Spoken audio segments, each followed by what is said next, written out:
Welcome to Derher For Kids.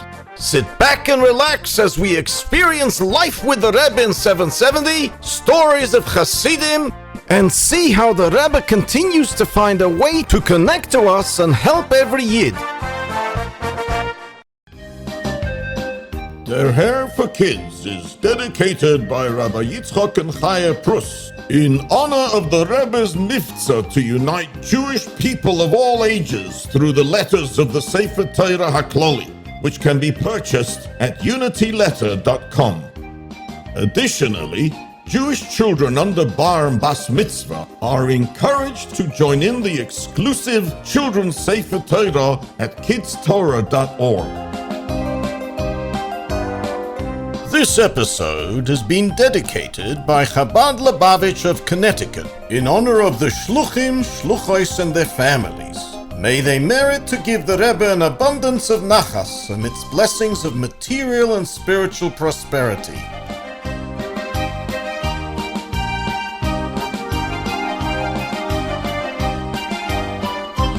Yes, and I can't believe he called for Dimitri without any fear. It's amazing how much Mesiras Nefesh Harav Levi Yitzchok had to help serve all the Yidden in his city and beyond.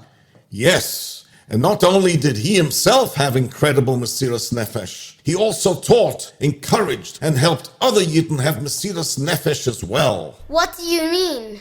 I have a perfect story that will help you understand. Who's ready? Me too! We all are! Okay, here goes. I will start with an introduction. In the winter of Tov Reish Tzadik Tes, 1939, a few months before Harav Levi Yitzchok was arrested, the Russian government gave out a census. What is a census? A census is a questionnaire, a few pages with lots of questions on them that everyone in the country had to fill out. This helps the government to know how many people are living in each home, how many kids they have, and many other details. Let's travel back in time as a Yid begins the process of filling out his census papers. Okay, first I will go get the census papers, fill them out and bring them back to the post office in a few days. At home, he begins filling out the census papers. Question number 1. What is your name? That's simple enough. David. Next question. Address. Okay. 301 Moskaya Street. Next question. Profession. I'm engineer. Next question. Do you believe in God or not? Which should I write? Of course I believe in God. But how can I write that? They will arrest me. I'm going to write no. This is what the communists want to hear. It hurts me to have to say, but I can't put myself in danger. Okay, all done. Let me take this back to the post office. I see my friend Avram over there. Let me ask him what he put down for his answer. Psst, Avram. Who's calling me? It's my friend David. Yes, David, what do you want? Avram, what did you write down about the question of belief in God? I answered that I don't. Yes, me too. I was too scared to write that I'm a believer in Hashem. Who knows what they can do to us? So the Yidden were really denying that they believed in Hashem? That's terrible. Rahman litzlan, yes. They felt that it was okay to write it on a piece of paper because the danger was so big and therefore they had no choice. Of course they really believed in Hashem. When Harav Levi Yitzchok found out what was going on, he decided to stop Yidden from writing this. He went from shul to shul and gave strong and clear speeches. explaining that even to write that you don't believe in Hashem is absolutely osur. It's forbidden. Making such speeches was extremely dangerous because there were always communist spies in the crowd who went and told the government what he had said. His words really reached the neshama of so many Yidden, and they did whatever they could to fix their mistake. Avram, did you just hear the speech of Harav Levi Yitzchok? I feel so bad about what I wrote. Yes, David, me as well. He said that writing that on the paper is like denying Hashem's kingship. Chas v'shalom that anyone should think I believe that. Why don't we quickly go back to the post office and ask them to give back our papers so we can fix our mistakes? Avraham, good idea. I'm coming with you. I want to write that I am a Jew and I believe in Hashem no matter what.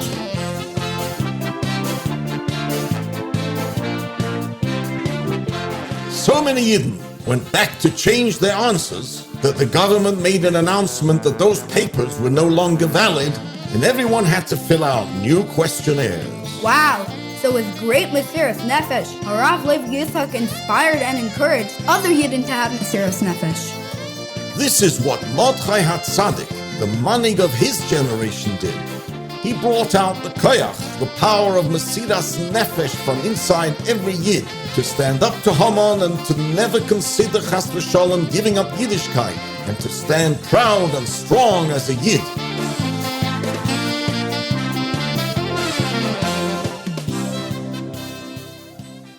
Tati, knowing the danger of living as a Yid in Soviet Russia, did he ever try to leave the country? Well, Harav Levi Yitzchok's greatness and dedication became well known worldwide, and he received many offers from around the world to come and serve as their Rav. One offer came in Tofresh Pei Daled 1924. The Chabad community in Yerushalayim wanted him to be their Rav. They sent a letter to the Frierdiker Rebbe together with an invitation to appoint Harav Levi Yitzchok as their rabbi. In the letter, they asked the Frierdiker Rebbe to please forward that invitation to Harav Levi Yitzchok on their behalf. The Frierdiker Rebbe responded with these words: "Your letter together with the invitation for Harav Levi Yitzchok has arrived. I like the idea, but only if the honored Rabbi and Gaon Harav Levi Yitzchok will agree to your suggestion. I have forwarded your request together with invitation to the honored Rabbi and Gaon, my relative." This was the first of many opportunities that Harav Levi Yitzchok could have agreed to, which would have helped him to escape, but he didn't accept any of them. 10 years later, he was invited to become the chief rabbi of Tel Aviv Yaffa, and another invitation even came requesting him to become the head of a kehillah in the United States. But none of these offers came to anything. Why is that? Well, Rebbe Tzimchana later recalled that, quote, "Whenever the idea of leaving the Soviet Union came up, my husband would always declare, 'I have no right to do so.'"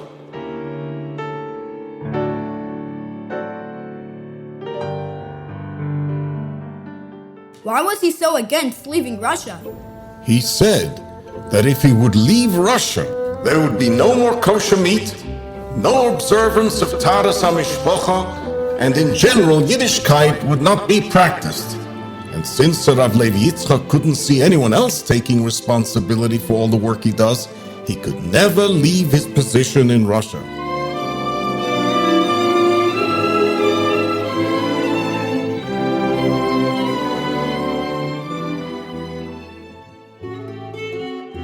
Wow, it's clear how well-respected Harav Levi Yitzchak was, even outside of Russia. So instead of leaving Russia with all the difficult circumstances and daily struggles, and accepting a safer and more honorable position as a Rav outside of Russia, he chose to stay in communist Russia? Yes, he chose to remain in Soviet Russia. in order to make sure that the light of Yiddishkeit would never go out for the Yidden living there. He was a true Manig Yisrael, a real leader who cared for the Yidden who depended on him for their Yiddishkeit. In fact, the Rebbe once compared his Mesiras Nefesh and care for other Yidden to Avraham Avinu. Kinderlach, I see you are finished eating your snacks. Why don't you go back and place some more? And we can continue this special conversation while we eat lunch. Yes, Kinderlach. Go, have some more fun. Who wants me to push them on the swing? Me!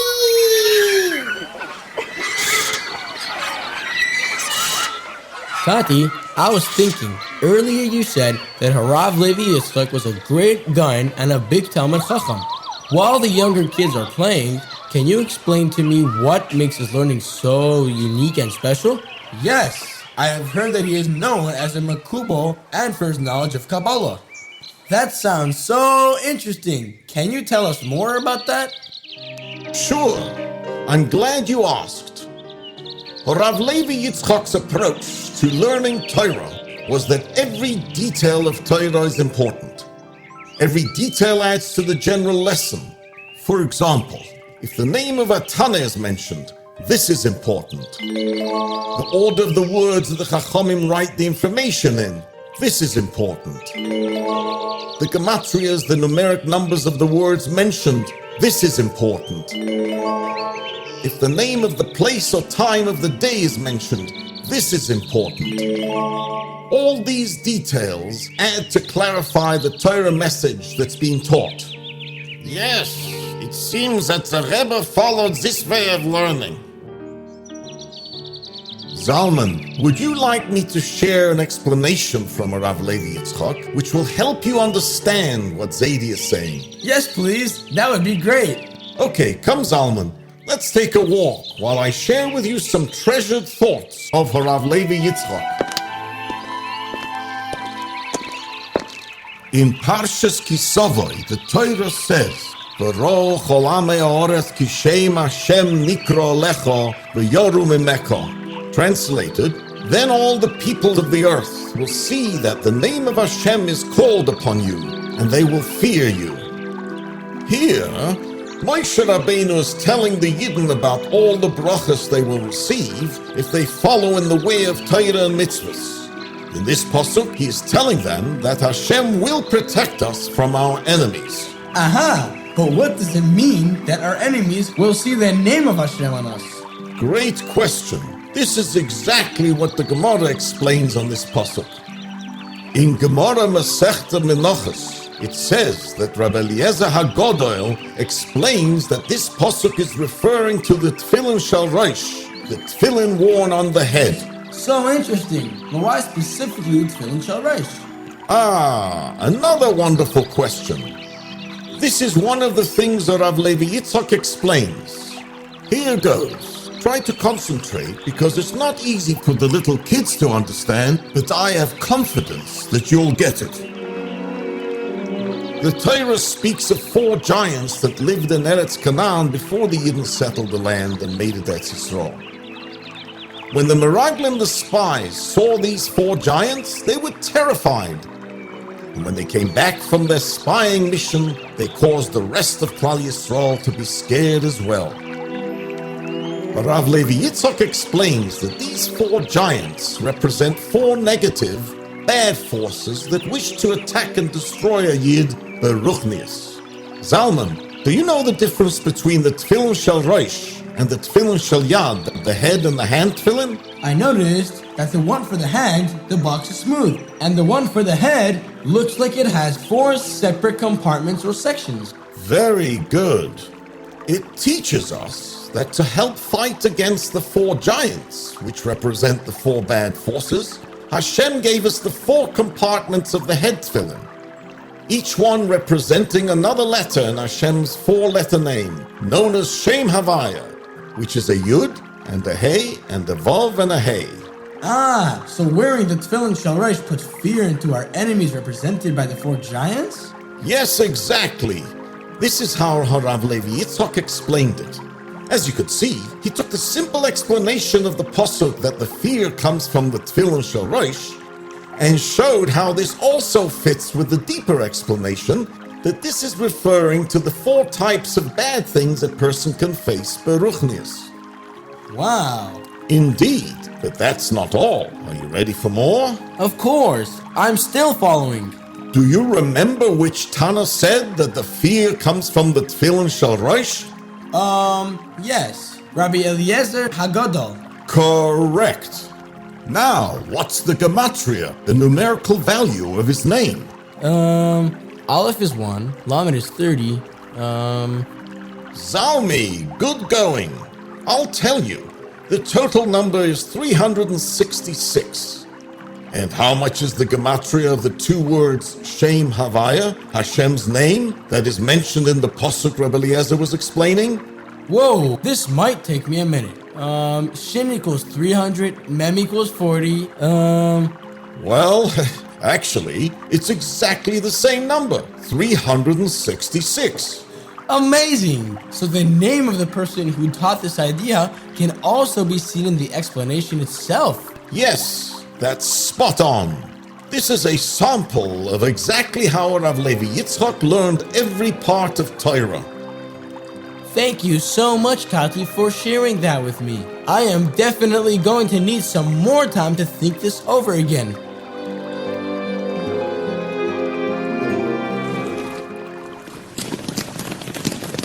What's that commotion going on over there?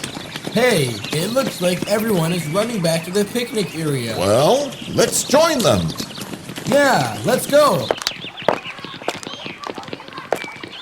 Okay, Kinderlach, let's all sit down and enjoy the yummy lunch. Thank you, Mommy, for preparing all this delicious food for us. Hey, look! A police car just pulled into the park's parking lot. I wonder what they want. Hey, kids, I'm just on a regular patrol, making sure that everyone's safe. Isn't it a Jewish holiday today? Yes, it's called Chol HaMoed. Mold? Well, please let us know if there's anything we can do to help you celebrate your holiday properly. Hey, kids, I see you eating eggs. Do you want to hear a joke about an egg? Yes! Okay, here's the joke. Why can't you tell a joke to an egg? We don't know. Because it might crack up. Hey, excuse me, parents. You should be very proud of your kids. They're acting so polite with such good manners. Thank you. We are proud of them. Mr. Policeman, thank you for all you do. You betcha. You know, Nikolach, this is something we take for granted. In the times of the communist Russia, people would stay far away from the police and from government officials. In fact, just walking down the street, one had to be careful that they weren't being followed. People didn't greet each other in the street or have any conversations in public. Whoa! Thank you, Zaidi. Okay, let's wash for matzah and lunch.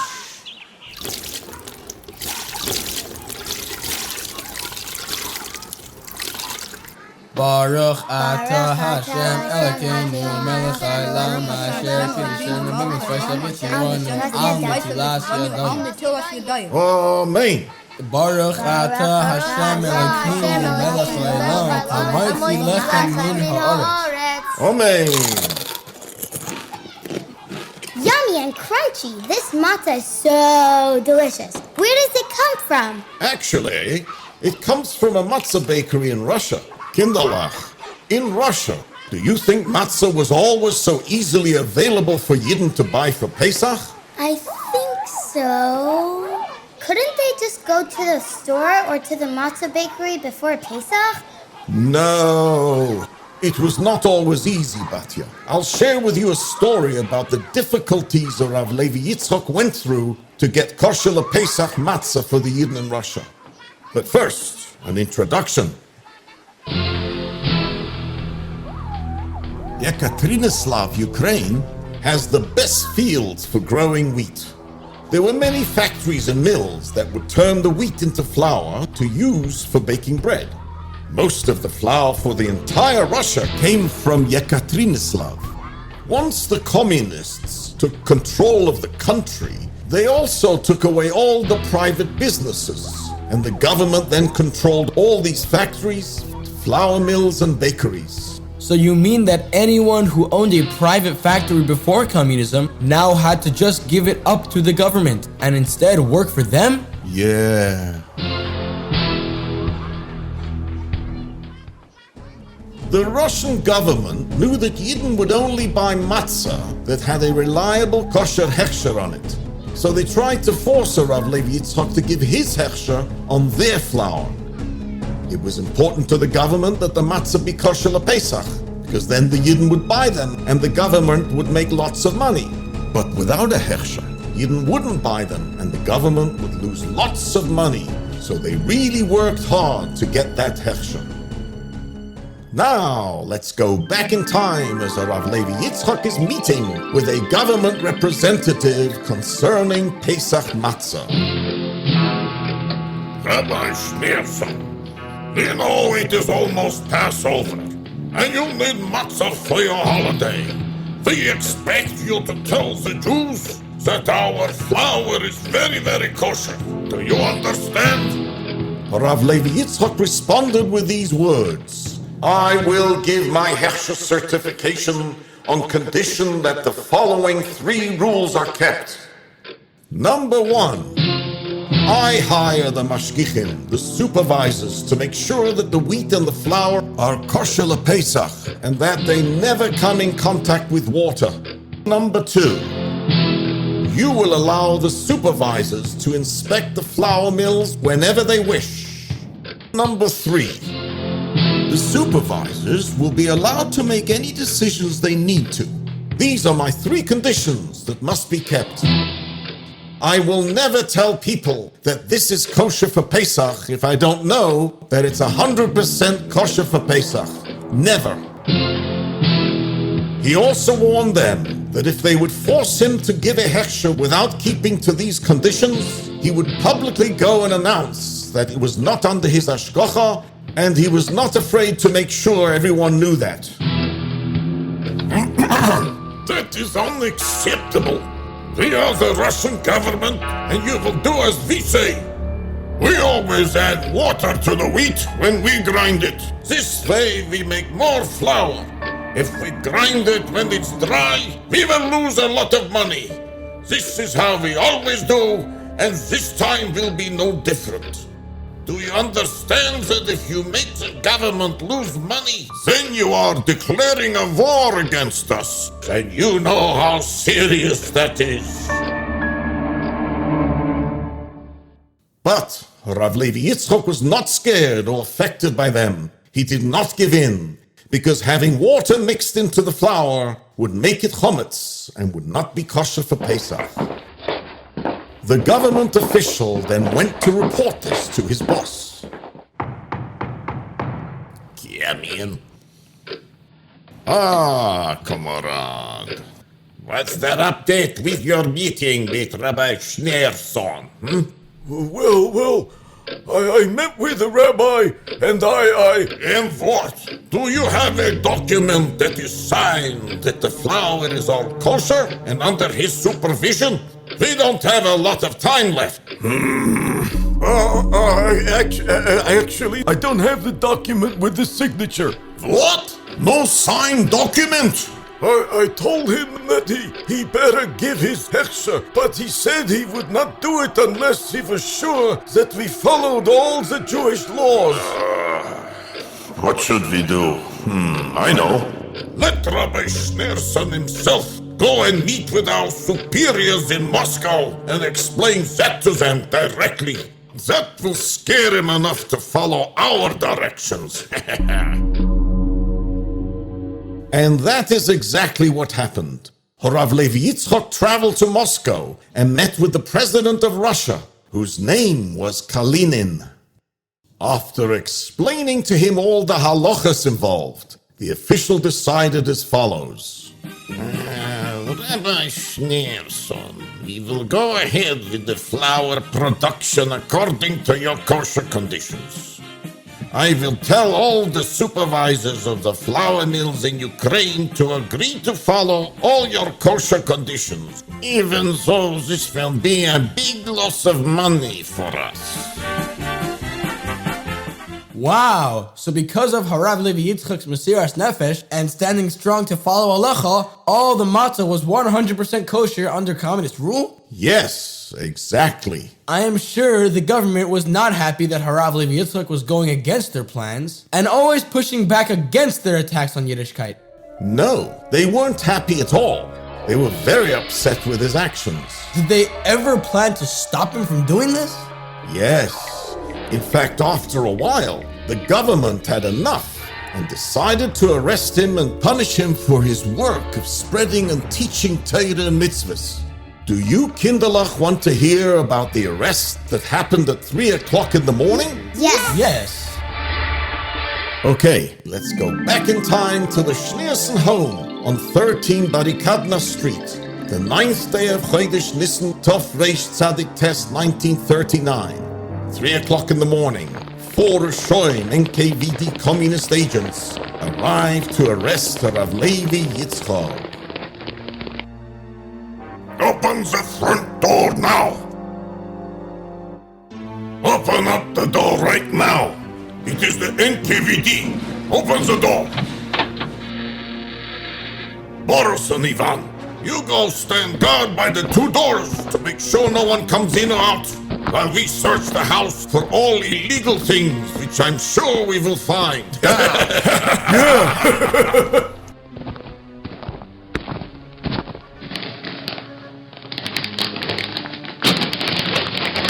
The guards searched through all the drawers to look for the thousands of papers in order to find Harav Levi Yitzchok guilty. They confiscated Harav Levi Yitzchok's written works on Kabbalah, Halacha, and all his letters from Yidden and communities asking him questions. They also confiscated his smicha certificates, including the letter from the community of Tel Aviv Yaffa and Eretz Yisrael requesting that he move there and serve as their chief rabbi. They also confiscated the visas that Eretz Yisrael had sent him for his entire family. Tati, what does confiscating mean? A good question, Batya. It means that they took it away and brought it back to their office in order to look through it to see if there was anything in it that was written against the wishes of the government.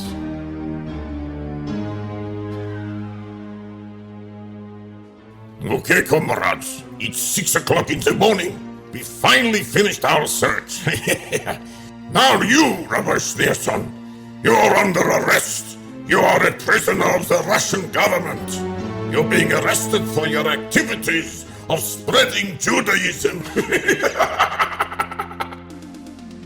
Oy, for more than a year, Harav Levi Yitzchok was stuck in the terrible prisons of the communist regimes. They tried to get as much information as they could from him about his work in strengthening Yiddishkeit and details of other Hasidim so they could get them in trouble as well. Sadly, they also hurt him. Let's go back in time to listen to what took place during one of Harav Levi Yitzchok's interrogations.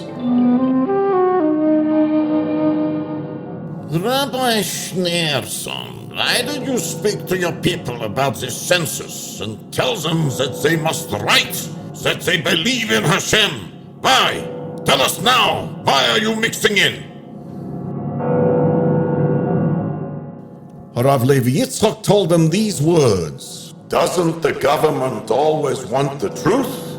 I know that some Yidden would be scared of losing their jobs if they wrote the truth that they believe in Hashem. So I encourage them to say the truth. Something that your government always demands from us. I get it. Harav Levi Yitzchak found a clever way to answer their question, which made it look like he was not working against them, but of course, he just wanted Yidden to be proud and strong. Exactly. Now let's go back in time to a courthouse in Moscow, where Harav Levi Yitzchok stood on trial to hear his sentence.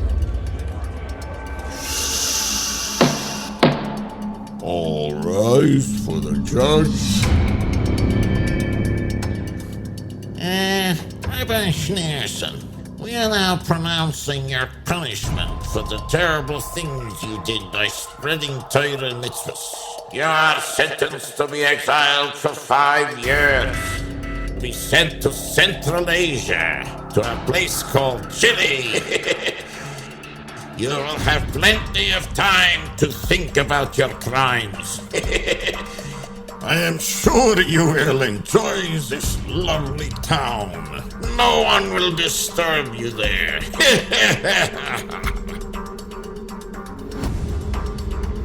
Sentencing Harav Levi Yitzchok to spend the next 5 years alone in Chile was a very severe punishment. Chile was not a jail, but a town in the middle of nowhere. Not many regular people lived in that town, and certainly there was no Jewish community or anything close to it. It was a real exile.